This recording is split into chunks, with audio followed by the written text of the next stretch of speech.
अत्यंत सांभाळून राहा, पण देवादिकांनाही त्रास देणाऱ्या त्या दैत्याचा समूळ नाश करा. त्या अफजल्याचं मुंडकं जमिनीवर लोळलेलं पाहिल्याखेरीज आमचा क्रोधाग्नी शांत होणार नाही.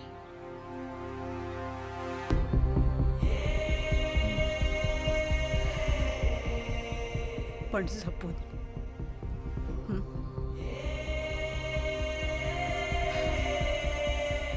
येतो. जय भवानी, जय भवानी. जय भवानी, जय भवानी. येतो आऊसाहेब. उदा उदा